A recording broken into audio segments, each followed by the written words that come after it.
Lost Life and the Call of the Sea. Ethan Shore was once a cheerful fisherman. His life had always been tied to the ocean.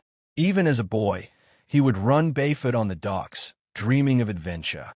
To his mother he always said, "Someday, Mom, I'll bring home treasure from the sea. You'll see." Ethan was loved in his village. He had an easy smile and a strong spirit. But one stormy night, the ocean turned against him. Dark clouds swallowed the moon, lightning slashed the sky, and the waves grew taller than his ship. His boat shattered against the rocks, and Ethan was dragged beneath the black water. Everyone believed his story ended there. But the sea had other plans. Ethan's soul found no peace. The ocean returned him, not as a man, but as something caught between life and death. His body was pale, his eyes glowed with an eerie green light, and beside him stood a stray dog, Rusty, who had wandered the shore that fateful night.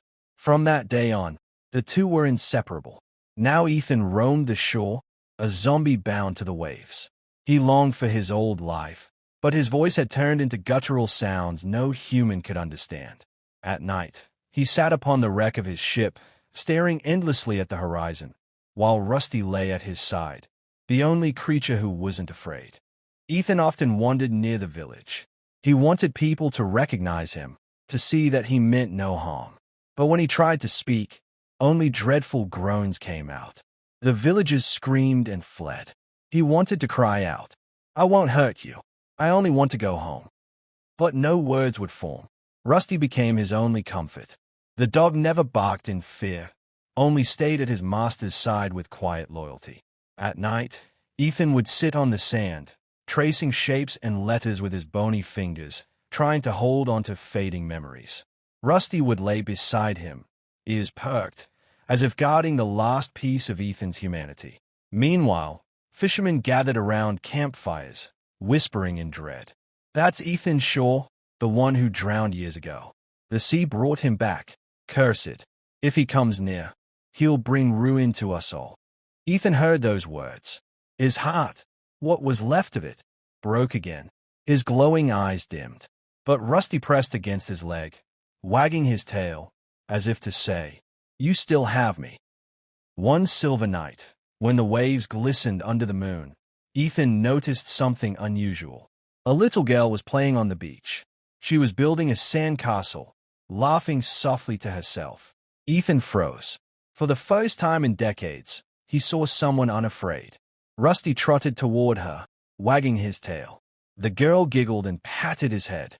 Then she looked up at Ethan. "Are you lonely?" she asked. Ethan stood still, stunned. His terrifying appearance did not scare her. The green glow in his eyes softened. Rusty barked happily for the first time. For many nights, Ethan watched the girl return. She told him stories, showed him toys, and laughed without fear. For the first time since the storm, Ethan felt like a human again.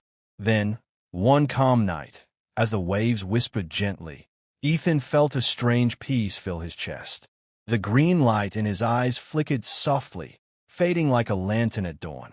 He sat one last time on the shipwreck, placed a trembling hand on Rusty's head, and looked toward the horizon. A faint whisper drifted into the air. "I'm free now." His body shimmered in the moonlight, dissolving into the waves. Rusty sat quietly, staring at the ocean, waiting long after Ethan was gone. The villagers say that since that night, no one has heard the ghostly cries on the shore.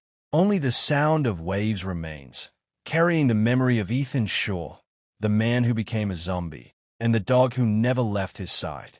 If you enjoyed this zombie story, make sure to like, subscribe, and share Zombie Nation. And if a story won your heart, or maybe a little of your blood-smirking face, don't forget to leave your thoughts in the comments. Thank you.